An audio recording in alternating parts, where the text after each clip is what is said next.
জুলাই বিপ্লব সাভারের রাজপথে এক সাহসী ছাত্রনেতা।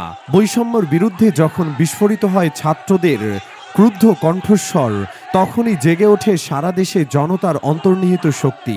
বৈষম্যের বিরুদ্ধে কোটা আন্দোলন, যা পরবর্তীতে রূপ নেয় স্বৈরাচার পতন আন্দোলনে।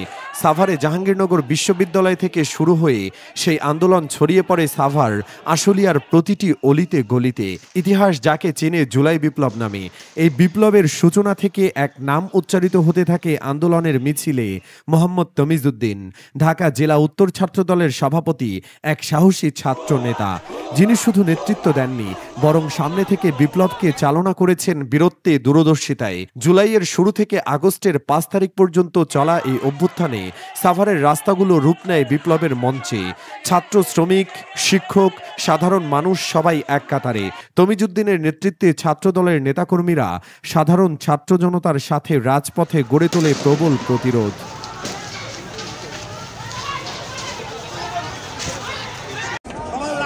দেখতে চাই হাসিনার জন্য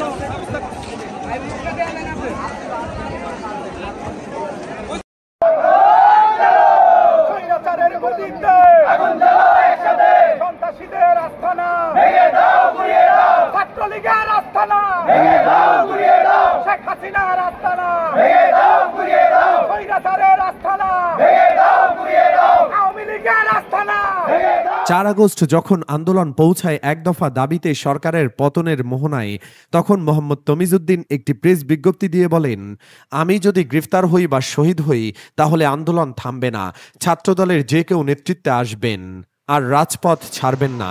এই ঘোষণার পর বিপ্লব পায় নতুন গতি, নতুন প্রত্যয়। তার কৌশল ও পরিকল্পনায় নির্ধারিত হয় অসহযোগ আন্দোলনের মূল কেন্দ্রগুলো: জাহাঙ্গীরনগর বিশ্ববিদ্যালয়ের dairy gate, Savar bus stand, Baipail মোড়, ২২ মাইল, ঢুলিভিটা, জাতীয় স্মৃতিসৌধ, আশুলিয়া, বিরুলিয়া বেড়িবাঁধ এবং সাথে প্রাইভেট বিশ্ববিদ্যালয়ের ছাত্রদেরকে জাহাঙ্গীরনগর বিশ্ববিদ্যালয় ছাত্রদের সাথে আন্দোলন চালিয়ে যেতে বলা হয়। এমনকি যোগাযোগ বিচ্ছিন্ন হলে কিভাবে আন্দোলন চালিয়ে যেতে হবে তাও ছিল ওই পূর্ব পরিকল্পনায়। বিসমিল্লাহির রহমানির রহিম। বৈষম্য বিরোধী ছাত্র আন্দোলনের সপক্ষে আমরা রয়েছি। আমরা ঢাকা জেলা ছাত্রদল, আমরা সংহতি প্রকাশ করছি, একত্রতা প্রকাশ করছি এবং ঐক্যবদ্ধভাবে আমরা স্বতঃস্ফূর্তভাবে ঢাকা জেলা ছাত্রদলের নেতৃবৃন্দ এই বৈষম্য বিরোধী ছাত্র আন্দোলনের সাথে আমরা যুক্ত হয়েছি। আমাদের দাবি এক, দফা এক, খুনি হাসিনার পদত্যাগ। এক দফা দাবি, খুনি হাসিনার পদত্যাগ। এই স্বৈরাচার না হওয়া পর্যন্ত, পতন না হওয়া পর্যন্ত, পদত্যাগ না হওয়া পর্যন্ত আমরা রাজপথ ছাড়বো না। ঢাকা জেলা ছাত্র দলের সকল পর্যায়ে আহ্বান করছি, আপনারা স্বতঃস্ফূর্তভাবে এই বৈষম্য বিরোধী ছাত্র আন্দোলনে যোগদান করুন। আমি যদি শহীদ হয়ে যাই কিংবা গ্রেপ্তার হই, আপনারা নেতৃত্ব হাতে তুলে নেবেন ইনশাআল্লাহ। আমাদের এক দফা দাবি বাস্তবায়নের পূর্ব মুহূর্ত পর্যন্ত আমরা রাজপথ ছাড়বো না, আমরা শহীদ হব। আমরা এই বৈষম্য বিরোধী ছাত্র আন্দোলনের সাথে একমত রয়েছি। আমরা স্বতঃস্ফূর্তভাবে অংশগ্রহণ করেছি প্রত্যেকটি মিছিলে, আন্দোলন, সংগ্রামে। আপনারা স্বতঃস্ফূর্তভাবে অংশগ্রহণ করুন, আপনাদেরকে আহ্বান করছি। আমরা বুকের শেষ রক্তবিন্দু দিয়ে হলেও এই খুনি হাসিনার পতন ঘটাবো ইনশাআল্লাহ।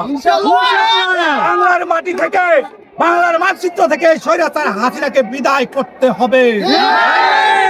বৈষম্য বিরোধী ছাত্র আন্দোলনের সাথে আমরা স্লোগান দিতে চাই, একত্রতা ঘোষণা করে স্লোগান দিতে চাই, ১ ২ ৩ ৪,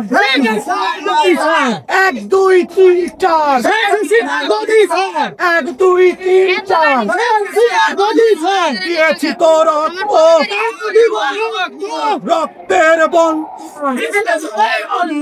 আমার ভাই মরলো কেন, আমার ভাই মরলো কেন, আমার ভাই কবরে।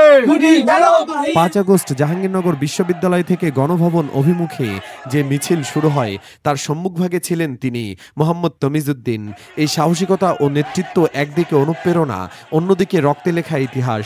সাভারে এই আন্দোলনের পটভূমিতে রয়েছে শতাধিক শহীদ, হাজারো আহত মানুষের যন্ত্রণা, কিন্তু সেই যন্ত্রণার মাঝে দাঁড়িয়ে থাকা একজন নেতার নাম মোহাম্মদ তমিজউদ্দিন, যার নেতৃত্বে সাহসিকতা ও আদর্শ আজকের প্রজন্মের কাছে এক অনন্য অনুপ্রেরণা। জুলাই বিপ্লব শুধু একটি ছাত্র আন্দোলন নয়, এক গণজাগরণ, এক স্বৈরাচার বিরোধী গর্জন, আর এক ছাত্রনেতার বীরত্বগাথা যা চিরকাল সাভার এবং দেশের ইতিহাসে জলজল করে থাকবে। এই গল্প যেন কেবলই পাতায় না হারিয়ে যায়, বরং ছড়িয়ে পড়ে প্রজন্ম থেকে প্রজন্মে। ছাত্রলীগের সন্ত্রাসীরা